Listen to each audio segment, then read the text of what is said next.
Dr. Pjae Stanley, Reverend Kim Andrews, and Reverend Melinda Wood Allen. How big can I get my heart to be? Join us for Real Talk on Real Issues. Tuesdays, 2 p.m. Central, 1 o'clock Mountain. And now, let's join the Real Talk Sisters. How big can I get my heart to be?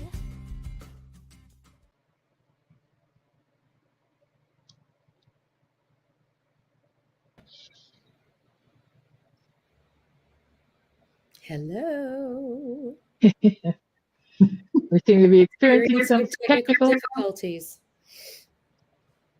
There we go. There she is. Hey, Kitty. How are you? We're good. How you doing? I'm okay. I have a respiratory infection that I've been fighting for. This is the next day. My so gosh. It's not going away quick. But I feel pretty good. Good. How's your arm? It's better. I have more movement. I don't have great movement, but I have more movement. So I think maybe it's just a partial tear. I've decided I'm going to since it's healed so much just in the last week, I'm going to wait and see what happens this coming week before I go see the orthopedist. Okay. If it's something I can do with just exercise, then yay. And it looks like we're live now, finally. Yay. Okay. Hello, everybody. Welcome, welcome. We're glad you're here to listen in. And I met some of our listeners at your church on Sunday, Melinda, so it was nice. Awesome. Awesome. Thank you so much. I heard really good things. It was fun. We had a good day. I spent this last week, I'm Melinda Wood Allen and Reverend of the Church of One Love in Dallas. And I spent this last week at Unity Village at the Pjae Positive Music Festival and Power Music Festival, having lots and lots of fun, meeting soulful people, doing beautiful music and creativity together. And it's just a real soul-filling experience. And Reverend Kim covered for me at my church while I was gone. And I got lots of wonderful reports about that. My daughter called me this morning and said, I know you don't want to really listen to the church while you're on sabbatical, but you really should listen to Kim's sermon. Very nice. She's the biggest critic, y'all. Nice. Very nice. You've done really well. That's fantastic. I passed the Aaron test. Yeah. You passed the Aaron test. Well, I am Kim Andrews, and I'm the spiritual leader of Unity Spiritual Center in Saxe, Texas. And it's nice to be here again. Yeah. Absolutely. And my name is Reverend Dr. Pjae Stanley, and I am the minister at Harmony Spiritual Center in Fort Worth. And we appreciate our producer replaying the January show for us last week so that each of us could attend to some things in our lives. Yes. Just happened to crop up on the same day of the week. So it was good. But it's good to be back here live. Yes, it is. Yes, it is. Phones are all silenced. Yes. So today we are talking about spiritual principles, and not necessarily new thought, but throughout all spiritual traditions, world spiritual traditions, and significant spiritual concepts. Yes. And they do run through. There's a thread. Absolutely. Through no spiritual question. practices and traditions. That's really what my whole church is set up on, the idea that thread of love runs through every single spiritual tradition, that thread of love and compassion. And it's really my jam to find, to find it expressed in all these different ways, not just in one tradition, but it expressed in all these different traditions. So that's the common denominator here is love. We're meant to love. The golden rule exists in every spiritual tradition. Yeah. And I think it goes beyond, it's not, I was going to say it goes beyond spiritual traditions, but it goes beyond even knowing whether you are involved in a spiritual tradition or not. Right. Whether it's just personally, it's something that you believe in and how you go through your life, then that's a spiritual concept you're living by. And that's a great thing. So you don't have to belong to a particular tradition for that to be the case. Yeah. Yeah. Correct. Yeah. So did we have a quote or something we wanted to share with the group? So the significant spiritual concept that came up for me is oneness. Yes. So I found, I did some Googling of a few things because I wanted to find something that was outside of New Thought. Yeah. Or seemingly outside. Yeah. But this is from a website called The Same, the article is called The Same Old Zen, and it's by Sensei Alex Kikuyo. And it says, oneness is a teaching that states all living beings live in the same pot. We share the same roots, and what benefits one of us naturally benefits us all. Similarly, what hurts one of us hurts all of us. So we must practice right mindfulness and use our inner wisdom in daily life. If we don't, the results will be disastrous. For example, if we cut down all the trees near our home, our air quality will suffer and it will be hard to breathe. If we poison our rivers, then we'll struggle to find clean drinking water. Of course, we still have our individuality. The river is a river, the trees are trees, and we're still human beings living seemingly separate lives. But if we act as skilled gardeners, looking beneath the surface, and we see the oneness of all things, we understand that our well-being is tied to rivers, trees, and the people around us. So we care for them just like we care for ourselves. That might be the caveat right there. Yeah. Self-care. Passion of a bodhisattva, a compassion born of the fact that we get sick when the world is sick. It's a compassion that understands the best way to help ourselves is to help the people, plants, and animals around us. Beautiful. We are inextricably tied together, even though we're not. I would also say the best way to help the people, plants, and animals around us is to help ourselves. It works both ways. It works both ways. It does.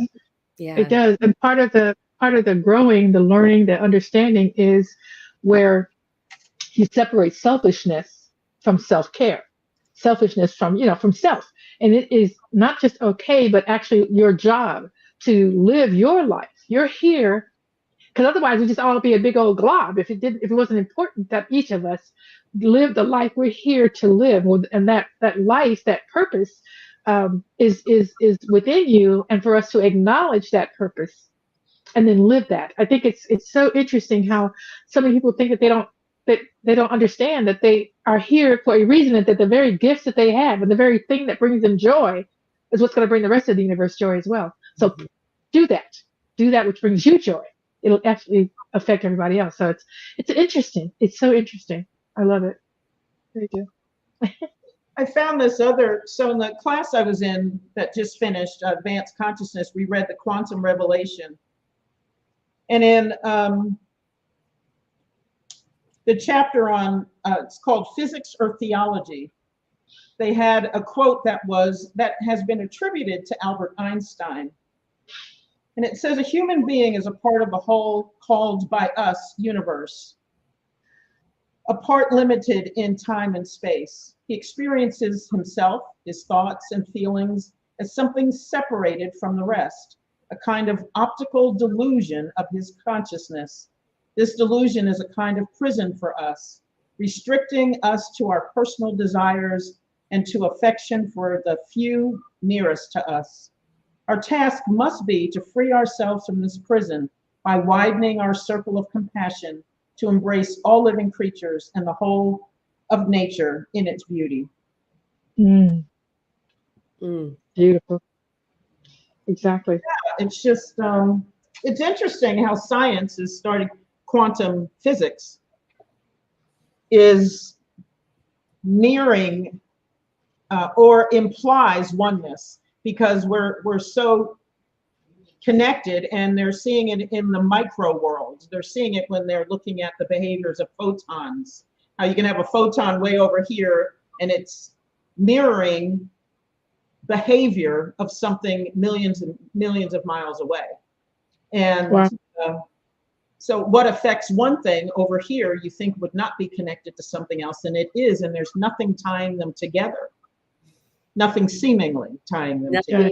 Showing. Right. Yeah. Seemingly. Right. We can't see it, so we think they're not connected, and yet they are. So it's interesting how we get to a concept, or living a concept, understanding what oneness is. And it took me quite a while, because of course I was thinking I was separate from everything and everyone, and those people, if they don't have the same background I have, maybe that might be different than I am. And actually they're not. When I expanded my own circle of compassion, when I enlarged my own world and got out of my own little fishbowl and started meeting other people, talking to other people, reading about different cultures, talking to all kinds of people, faiths, my interfaith work and being in interfaith groups has helped. And you really realize that there isn't much difference, even amongst some religions, if you look a little deeply and if you talk to other people. And once that started to happen, then I started to not just see the oneness, but to experience the oneness as well. Because I think if you see it and you keep looking for it, then of course, like you and I were talking before the show, Pjae, what you see shows up in your life then. Correct. It always does. And so there's oneness everywhere for me. Yeah. And when I start thinking about us and them, when I start getting there, or I think there's a particular individual that, I simply can't, there's just simply nothing that we have in common, then I caution myself and I try to get curious. I like that, getting curious. Curiosity will save the world. I absolutely believe that. When we start seeing seeming differences as something to be curious about and to ask questions about and to want to understand more, then we will understand more. When we don't use our curiosity, when we take one fact that we think we know and then have a whole opinion based on that one fact, then and we've put our curiosity to sleep, and we're not training our eyes to see what's really there. We're telling ourselves what's really there, and then our eyes are seeing that we've told ourselves. Exactly, because we see what we already are, what we already expect to see. That's what we see. So you're exactly correct. You said something earlier, Kim, in your discussion here about when we move outside of just caring for the people that are nearest and closest to us. We start to see a little bit more about the togetherness and the unity and things like that. Part of the mission, to me, if you want to call it that, every single day is looking at the time that we have and saying, hey, the day is filled with all of the things that we want to do and the people that we want to love and share and let them know what they mean to us in our lives. And so part of the learning for me and the growth and all of that is to understand what all does it take to actually connect with more than just the people around you. And it's not so much having to physically be there.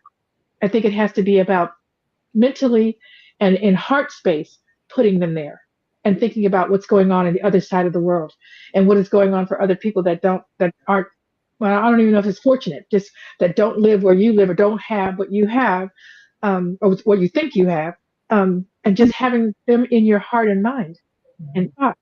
I think that's the part. So I just wanted to put that out there because it starts to feel heavy when we think about all the people we want to try to help, when really it's a finite situation of what each individual can do if you're talking physically. But if you're talking about spiritually, and if you're talking about, certainly when you're talking about the quantum physics and how we can actually touch other people just by thinking about them. I think about, there's so many people that I love around the world that I've touched and known, and their families that I don't necessarily know that I think about all the time. So, well, not all the time, many times, not as much as I'd like, but many times. So I think that helps us to see that it's not as big as we think it is in terms of seeing something greater and including everyone in our thoughts and hearts and love and prayers. And that's what we can do. That's a big thing to do. That's all. I just wanted to say that. So there's a criticism that goes on with the news when our public figures say, "Oh, you're in our thoughts and prayers," and people say thoughts and prayers are not enough. And what I say is, if it's truly thoughts and prayers, then it is. then there's a lot. I have a quote from somebody, I can't remember exactly, but it goes something like this. If you've done all you can do except pray, then you haven't done all you can do. I love it. You have prayed, you may have done all you can do. You can see if there's more, but without prayer, you haven't done all you can do, no matter how much effort you've put into it. And prayer meaning not like, God, please intervene in those lives and make them better, but prayer meaning I am connecting with you on a soul level. I'm willing to experience the pain you feel. I am willing to share the joy that I feel. I'm willing to acknowledge our oneness and to be there in a very clear and real way, whether you ever know about me or not. I'm willing to do that. Correct. Because if you really understand, it takes time. You have to actually do it. Saying I'm praying for you is not the same as actually praying for someone. Right. Yes. And I think part of the issue for me has been for most of my life, when it comes to, I've shied away from praying for other people because it's like, well, I'm praying for, how do I know what they want to be prayed, what prayer, I'm praying something that they may or may not desire. You know what I mean? So I think, so it's just in terms of praying for the highest and best. I love that. I love that idea of just, I don't know, Spirit, but you do. I don't know what it is, but you do. So I'm putting my energy and praying for the highest and best, and whatever is mine to do, to make that known to me. Mm-hmm. And whatever is the highest and best, let that occur, let that unfold, move things out of the way. That's what I know to do, because I don't know specifics, but I know Spirit does. So, so I don't need to know specifics. I just need to generate that, focus that area, and say that my prayer, whatever it may be, is going out in that direction, and that's powerful. It really is. So thoughts and real prayers, thoughts and true prayers do actually change things. I have no doubt in my mind what prayer can do. No doubt in my mind. Yeah. And I think a lot of people talk like prayer isn't that important or significant. They'll say, oh, if you can't do anything, then just pray. But there is no just pray. There is no just pray. Praying for someone is a significant thing. Holding a high consciousness for someone is very significant and matters, and may be stronger than whatever they are working on in this relative world, in the physical world. Maybe, well, I do believe it's stronger than medicine. Yeah. I think it is the perfect medicine and the only absolute. Yeah. Maybe. And sometimes I pray for peace and clarity for people, that no matter what's going on, absolutely, they have peace, and that they're clear about what next steps are or what's going on, clear in their hearts and in their minds. Because I think no matter what is happening in our lives, I always want peace. Absolutely. Because sometimes it's, it's rough, right, Melinda? Sometimes it is. Sometimes it is. But it's almost time for us to take a break. You want to take a break now and then continue with that thought as we come back? Absolutely. Awesome. Thank you.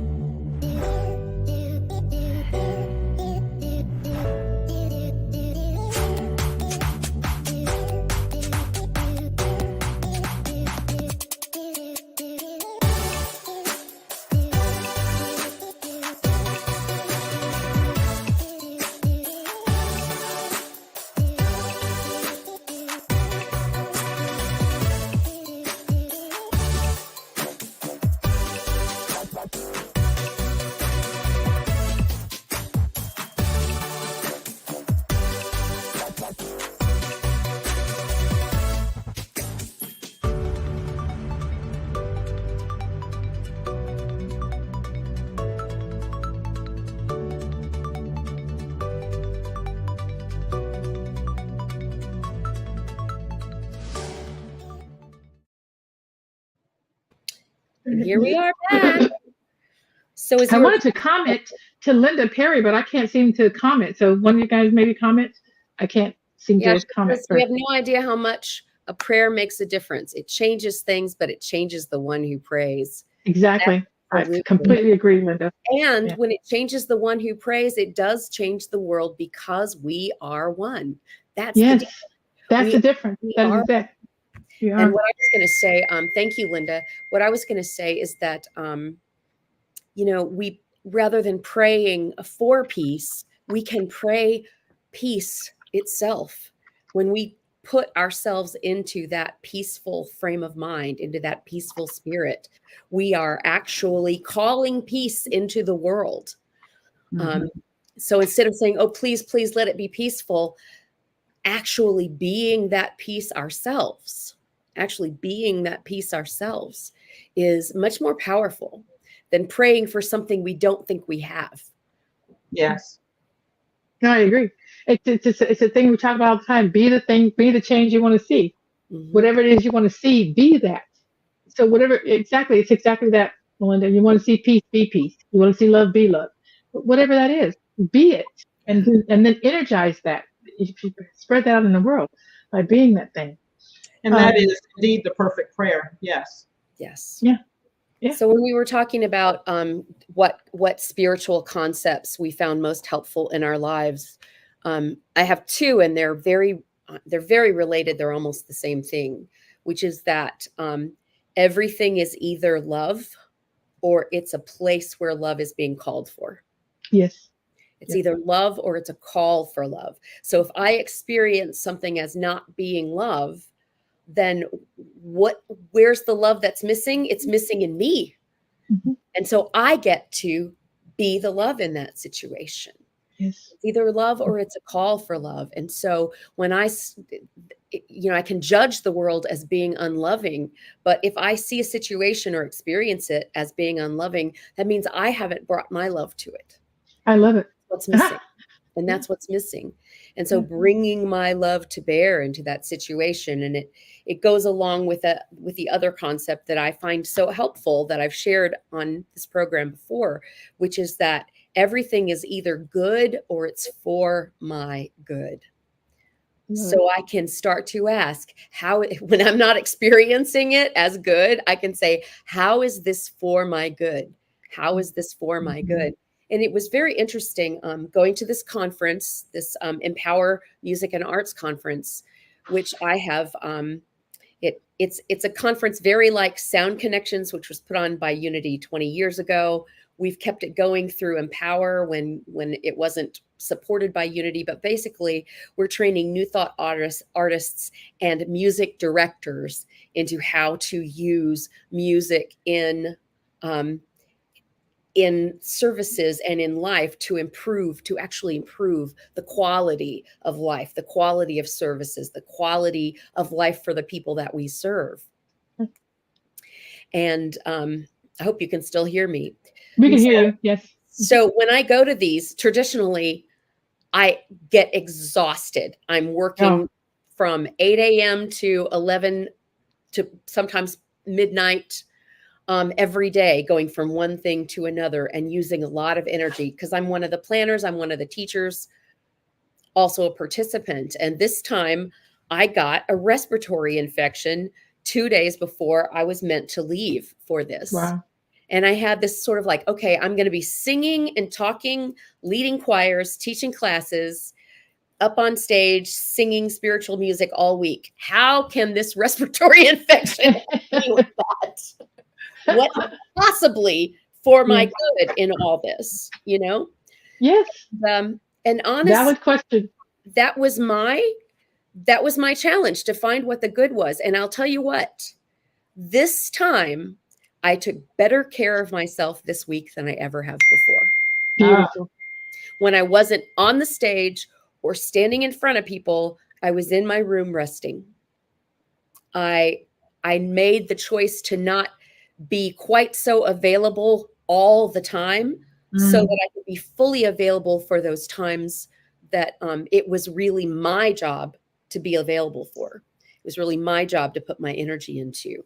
And I experienced it in a different, I've been doing these since 2006. So 18 years I've been doing this. I experienced it this time in a different way from how I have in the past.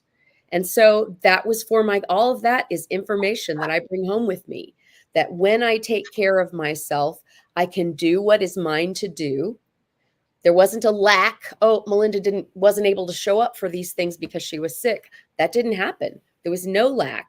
But I also didn't feel like Miss Martyr. I'm sacrificing myself in order to do this selfless thing that I'm trying to do for all these people. It wasn't that at all. It was me fully showing up for people when it was time to do that, and fully showing up to take care of myself when it was time to do that. Beautiful. Beautiful. So just asking that question, what's the good here? Yeah. That's beautiful. Yeah. It was for That's my what you said earlier about staying curious. What's this about? Yeah. Yeah. What's this about? That a lot, Pjae. It's like, okay, God, what's this about? Tell me about this. Tell me about this, Spirit, because I'm not getting it. I'm not understanding. I am absolutely not understanding. What are we talking about right now? Yeah. But always an answer. Always an answer comes. Always. Absolutely. Always. Yeah. Very good. So it changed the whole game for you, didn't it? It really did. It really did. Yeah. And I love that, because I think we have the power. I don't know, that's a spiritual concept. It's probably not, but everything's spiritual. So that, yes, it is. Anyway, we have the power to change our minds. We can change our minds about whatever it is we're thinking and call it good. We don't have to say, oh, this is a problem. No, is it? Is it? What's the good here? I love that question. What is the good here? What do I need to know here? Yeah. And always thinking it's a good thing that I need to know, something I'm learning. So that it's for my good, something's going to better me or the people around me, the world, because we're all connected. Because how you show up matters. It's not only that you showed up differently, Melinda, people saw you showing up differently, and they learned whatever they need to learn from that as well. So it just goes on and on. And one particular thing that happened that I'm still sort of processing is that I was working with the music team to do morning music, to do like service type music, but I was also had a slot on the Friday night concert, which was the mega Pjae Palooza, they call it, for people who have been finalists and Pjae winners in the past. And I was thinking, I've got so much to do. I've got so much I have to sing for. Maybe I need to not do my slot on this concert because my voice is not working optimally. Totally is not working optimally. But I was encouraged to go ahead and do it. And then I was thinking, okay, so what do I sing? And the smart thing to do would be to sing what's from my new album so that I can sell CDs and songbooks. But I was directed very clearly to share a particular song that was about vulnerability. And that's the song that I chose to share. And as I was singing the song, my voice was cracking. In other words, I was being as vulnerable as the song was talking about being. I was exposing myself as not perfect. Yes. And what I found in doing that, I cannot tell you the number of people that came to me with tears in their eyes and said, thank you for being willing to do that. Thank you for being willing to be vulnerable. Thank you for singing that song. It was brave and it made a difference to me. And I love it. You know, if I had been in perfect voice, would that song have had the same impact? Yes. Yeah. This is one of the things that every Sunday morning when I began this ministry, and every Sunday morning when I'm writing my talk, I'll write my talk whenever I write it. And then on Sunday morning, I get up and in my prayer thing say, okay, Spirit, I've written it. Is this what you want me to say? And I told you about a couple of Sundays ago when I couldn't even find the talk that I'd written. Like, oh, what are you talking about? It was right here in this envelope right next to my chair. But when I go to get up to talk, it's not there anywhere. And I said, oh, all right. Okay, Spirit. So apparently you don't want me to talk about that. You want me to talk about the thing I don't want to talk about. So, and it was just, there were so many tears in the room. So the point that I'm making is that when we let ourselves be vulnerable, we open ourselves up to what is here for me now, what is mine to do, and even stepping into what is uncomfortable, what is not going to us showcase us in our best light, and we still do it anyway because Spirit is said to do that. It's a guidance from Spirit. He's connected, and someone else has prayers they may not have even spoken that are being answered by you saying yes to what Spirit has for you right now, even if it's not what you had planned. Absolutely. I love that. That is, to me, that's the best talk. That's the best song. That's the best singing. When spirit is guiding you and you're getting out of your humanness. Yeah. Yeah. I love that. Beautiful. Thanks for sharing that. Which might be, another significant spiritual concept, is being in the moment and being completely present and just being with what is. And so you weren't fighting what was happening at that time, Melinda. You were just showing up. And actually you were singing the song, but you were the song also. Yes. Ooh, absolutely. Love that. You were the song. And that's when people get touched, because it's different than just getting up there and delivering a lyric and being technically perfect. It's really what we can put do of ourselves to a song, to a talk, to time with friends, to a meal that you're cooking, to being absolutely present in this mindfulness. And should just be with what is. Yeah. And so, let it be. Exactly. And trust. Let it be. And trust. And trust. You are the divine. Divine isn't gonna let you down. You are the divine.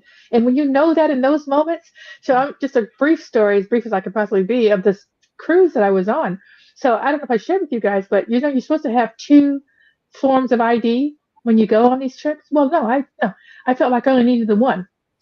I only needed my driver's license because, it had a little Texas star. And so really, that's like an enhanced license, right? So whatever. It's not. It's not. So I get there and we're everybody's getting on. My whole family's getting on, and they're like, the people that are checking you are like, you need another ID? No, I have this my ID. No, not enough. You need another. I don't have one. Okay, well, let's going to move you off to the side into this office, and we'll talk about that. Okay.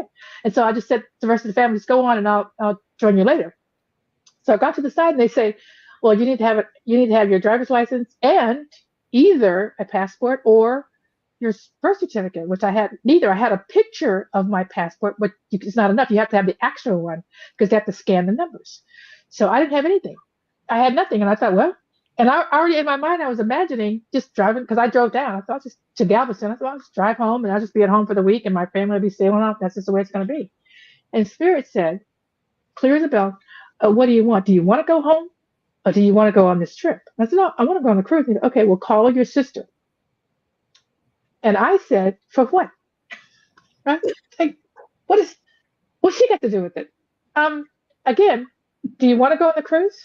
Yes, I do. Then call your sister. Fine. I'm arguing with Spirit. I do this all the time.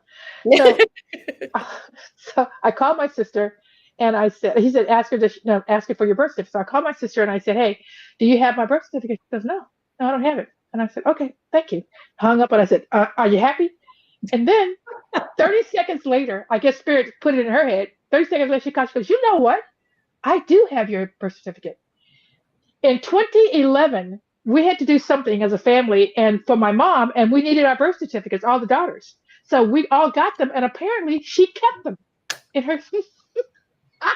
Wow.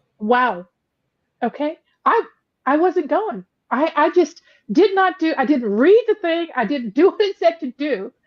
And Spirit's like, call your sister, and I'm arguing. So this is what we do, right? I mean, Spirit knows, and you didn't argue. You just said, well, what's the song I'm supposed to do? This is the question. Be curious. What is mine to do? What is mine to do? And clearly, Spirit doesn't mind if you argue.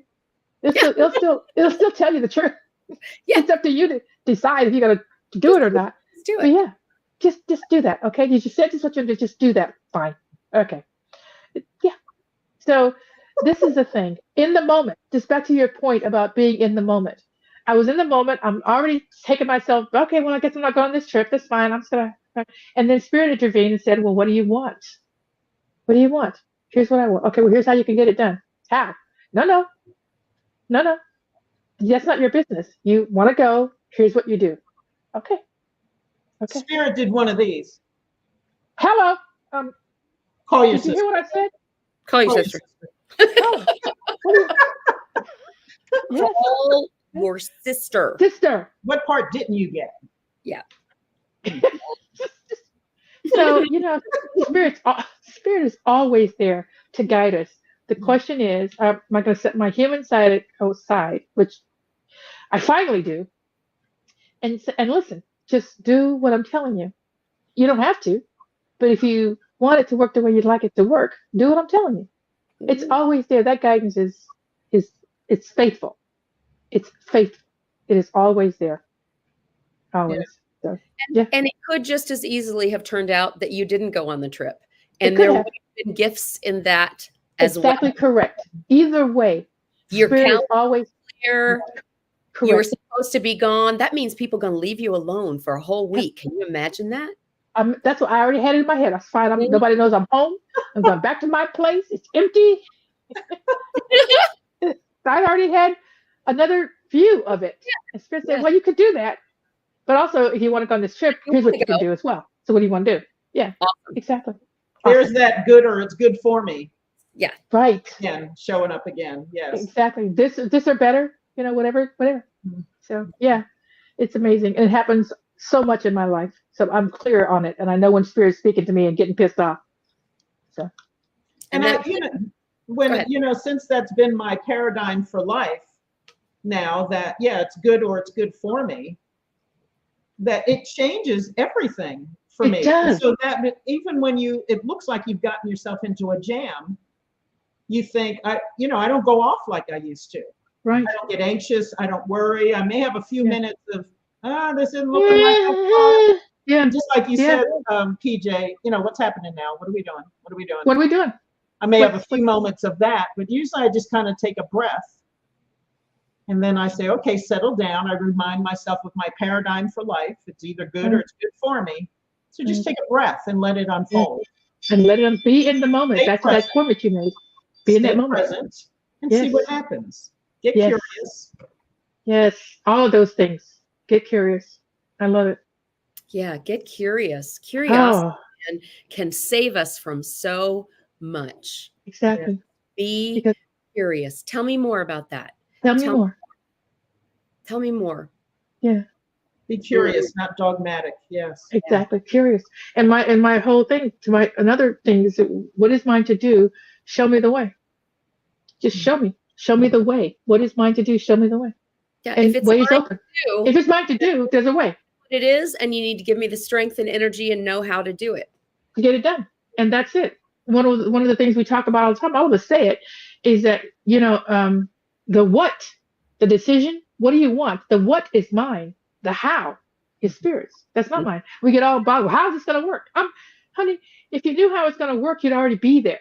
So that clearly isn't your job, is it? Yeah. There's no way you would have gone, no, wait a minute. In 2011. Yeah.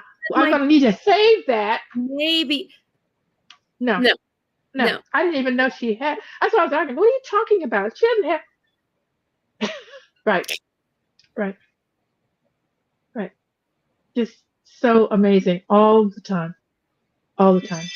So that another of the spiritual concept is faith.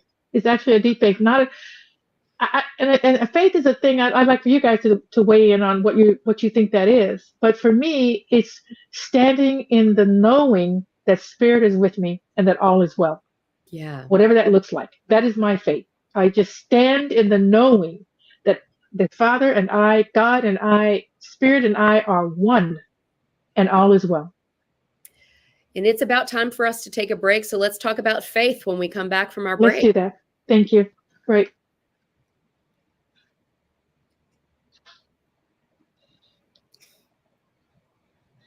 Okay.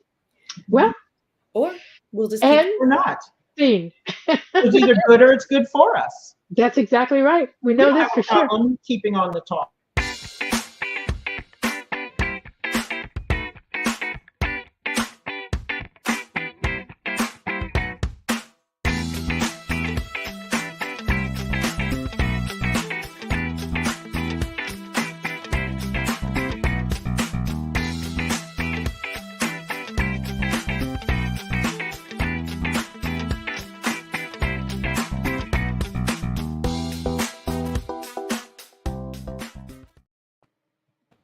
All right. And we're back. We're back. So faith. Yes, you said standing in the knowing. It's standing in the knowing that Spirit and I are one. There's no place I can be that God isn't. No place. So if I just in the knowing what, yes, without having to know the how. exactly, exactly. Just this is claim it, because it's always about claiming your life. It's about that. So claim it. What is it that you want? What is it that you want to do? How do you want to? No, not how. What do you want to do? What do you want?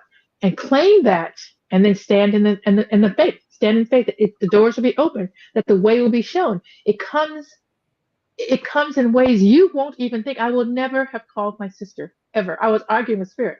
Never would have called. So the how, it can't be ours, because Spirit knows everything, but there is no time in Spirit. So 2011 wasn't years ago. It's right now, present with Spirit to pull up. Not you know what I mean. So that's what you know. That's what I know for sure. That's so standing in faith and knowing that Spirit is with me always, and answers will appear. That's it. I know that. I'm very clear on that.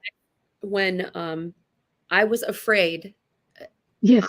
I was so afraid that I wouldn't get what I wanted, that I just decided not to want very much. Oh, yes. And we talked about that. When we talked about prosperity, that subsistence consciousness. Yes. I deserve enough, but I don't deserve more than enough. Or I deserve to be happy, but I don't deserve to be full of joy, whatever. Yeah. Whatever it was that was going on in me. And there was a point at my life where a lot of things were going on. Really, from the outside, everything was falling apart. It was like a 3-year period where so many deaths, loss of job, loss of relationships, all kinds of things were going down all at once. And yet it was one of the most spiritually rich times of my life. It was when I was stripped bare enough that I could see grace everywhere. Yes. I just saw the grace. I love that. There.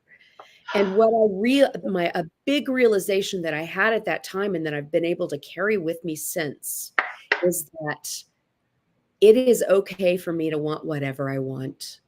Yes. I get to want it with all my heart, because either I will get it and Spirit will guide me with what to do with it, or I won't.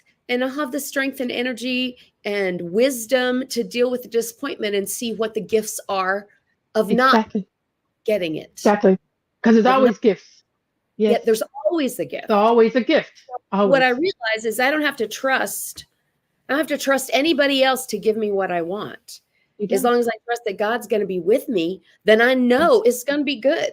I'm going to find the good. If I'm willing to find the good, I'm going to find the good. And God's going to be with me in that.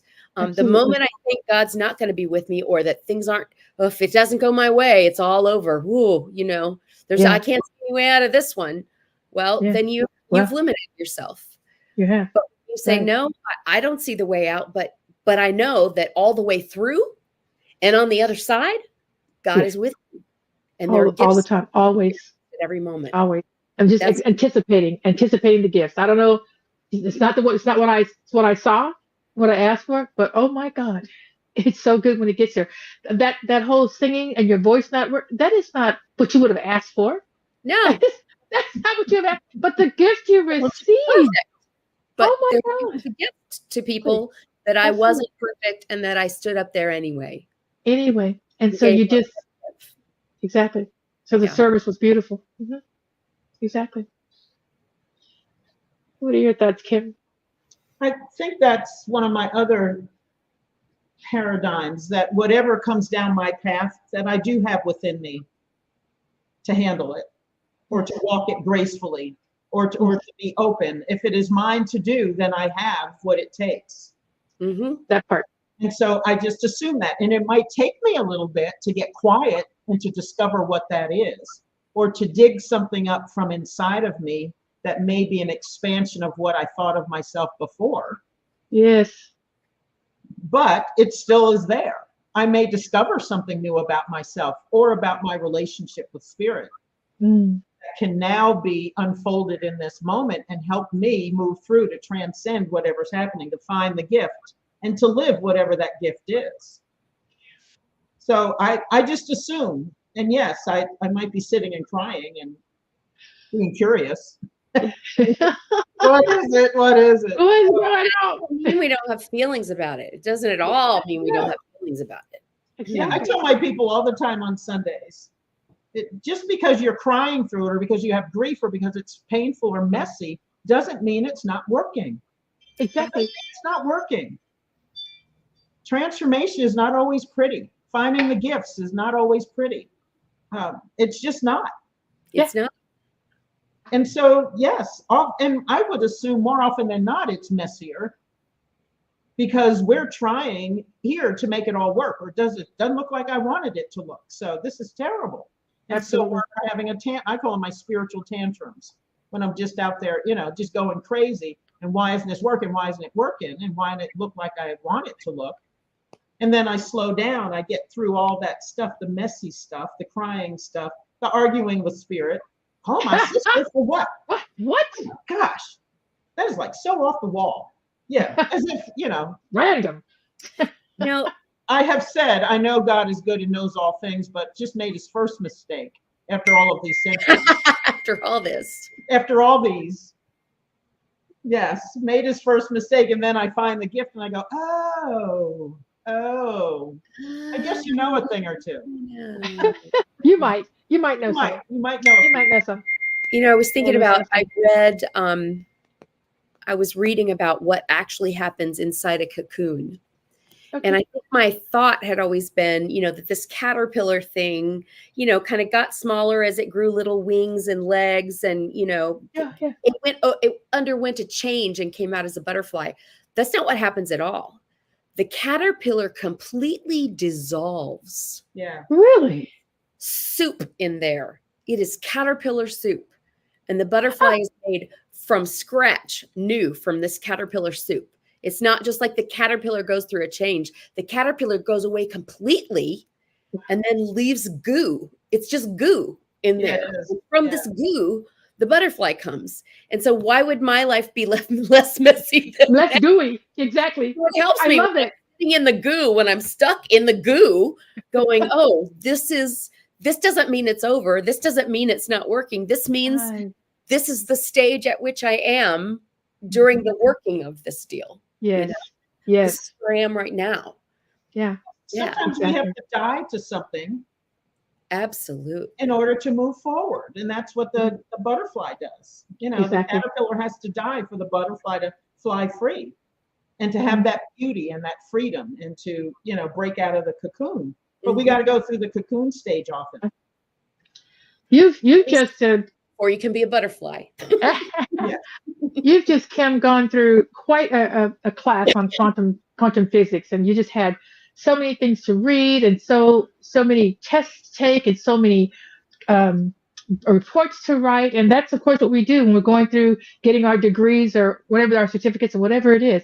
And it's just so much work. And when you started, this is what I want. And you get in the middle of anything, and what was I thinking? and you're like, I don't know. And everything's up in the air. I don't know where this is taking me. I don't think I'm getting any better. In fact, I think I'm getting worse. I don't understand it. And then when it's done, and you are now a whole different level, not a different person, but just a different level, a whole different understanding.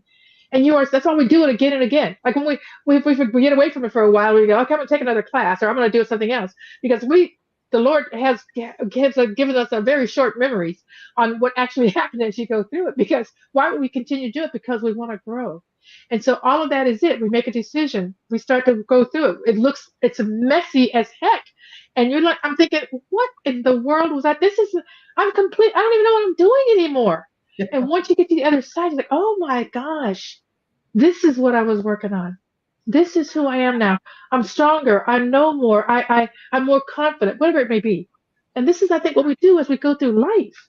We're constantly asking ourselves, challenging ourselves, listening to God, trusting that, this is where I was. And if you look back to the age you are now and what you were 20 years before, 40 years from now, there's been so many things that we've gone through and learned. And looking back on it, I would say yes, but going through it, I would say, oh heck no, I'm not doing all that. That's a lot of work, and that's hard work. But oh my stars, what Spirit what takes us through, what we learn, what we grow through. And again, to me, this is a part of the faith, to step into it and to say, I know what I don't know how, but I know you're going to see me through. And this is an evolution. This is an evolutionary process for me, just like the caterpillar. It's an evolutionary process. That's what we do as human beings. And you just have to keep on moving, keep on trusting, keep on walking. Saying that, I was thinking about the stages of labor. There is a stage in giving birth that's called it's called transition. Okay. And it's the stage at which everything is the most painful and seems the most impossible. And I remember thinking, no, I don't want a baby after all. Just go home. Let's just go home. Let's just close it back up. Let's just shove it back in there. We're done. I need it. It's fine.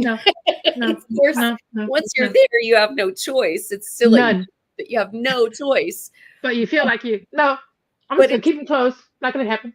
Yeah, but there is, when we are not expected as human beings or as spirit having a human experience, it is not our goal to transcend our human feelings about that.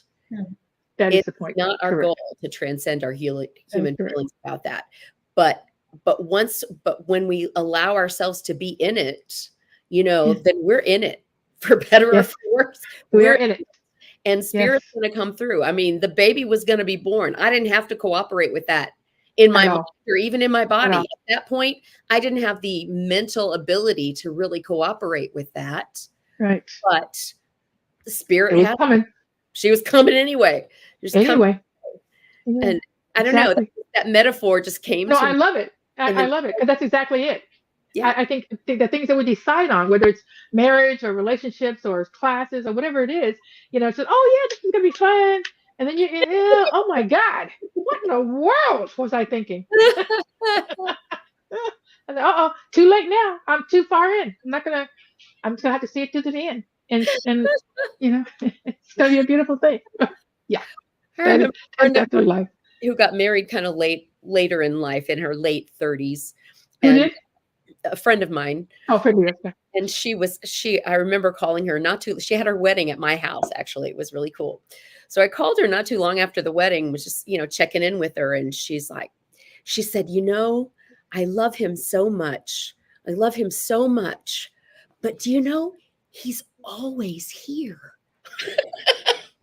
Every time I look around, there he is. He's always here. And I was like, what'd you think was going to happen? And that's something, man, I didn't think that was going to happen. As humans, we do that. It's like, I knew how it was going to be, but I didn't know how it was going to be. And we get to have our feelings about it, and we get to laugh at it. We do. We do.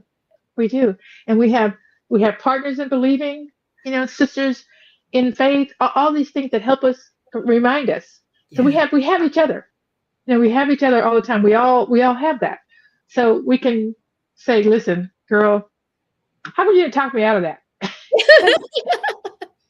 And we have people to say, no, remember, this is remember how it was when you didn't have that? Right. This is what you wanted. You are exactly where you want to be. It's all good. Exactly it. And you'll be fine. You'll be fine. It'll be good. It's all good. Yes. Yeah. So we have 6 minutes, which probably means we only have 4. Yeah. So what are some quick final thoughts? Emphasis on the quick. The thing that I want to talk about is joy. That's a word that I use so much, and it's hard to explain because it's beyond love. I don't know, but I was reading the book of Joy, and this is what he said about that. The joy is both complex and subtle. Lasting joy as a way of being is closest to shining contentment or spiritual radiance, born from a deep well-being and benevolence of kindness, goodwill, compassion, etc. But that is what joy is. It's just this spiritual radiance within me. For no matter what is actually happening, there is just this joy. Mm-hmm. And I wish I could just wand it to everyone and say, just there's a joy in knowing this and being here. And that's my spiritual concept, the concept of joy, of true joy. Nice. True joy. Yeah. What do you think, Melinda? Well, being with each moment and being in each moment with the knowledge that it is for my good. That it's for my good, which allows me then to use curiosity or to use whatever it is at my disposal to see what the good is, if it's not immediately apparent to me. But being there, I think I've spent a lot of my life planning and making a plan B and C and D, just in case the original plan doesn't go right. And worrying about whether the plan is good enough. And maybe I need a plan E and F also, whatever. And my goal for this next 6-7 weeks is to, as much as possible, be right where I am and nowhere else. Beautiful. Be really, really open to what's going on now and what the gifts are now, not what I hope to get somewhere down the road by doing it all right now. If I do it all right now, then later I'm going to reap the reward. I'm really wanting to focus on what's happening right now and what are the rewards that are already here. Yes. And mine, I think, is, the oneness, and to show up what I want in the world, and to express oneness, to live oneness, to be oneness, and to know that all things, that I am all of you, all 8 billion of us, that is me, and that we are one family, and that what I do affects the whole. It does. It does. I mean, it seems impossible, but it's true. Yes. It is a reality. It is a reality. Just know that truth. Yes. We do want to, before we end, our producer, Zoe Muro, has his own show, and you're going to want to check that out. And Zoe has a flyer for us right there. And Zoe it is, Stories of Truth and Transformation. So be there. That's coming up this Saturday. That's coming up this Saturday, so you don't want to miss it. I've been there. I've been on the visited the show, and it's wonderful. He's wonderful, so you're not going to want to miss it. And just a plug for Zoe, he is our producer on this show. We would not be here. Believe us. This is not our gift. At all. We would not be here if we didn't have him helping to run the show from behind the scenes. So thank you, Zoe. Thank you, everybody, for tuning in. Yeah. Absolutely. realtalksisters.com. You can email us at realtalksisters@gmail.com, because we love hearing from you. Thank you for attending. Thank you for the comments. All very great. It's nice to have all of you with us. Right. And happy 4th of July for those of you who are in the USA. Happy 4th of July. Have a wonderful holiday. Yeah. And we'll see you next week. Wonderful to be with you, my friends. Yes. Beautiful. Nice. Oh, my teeth are just going black and black. What is happening?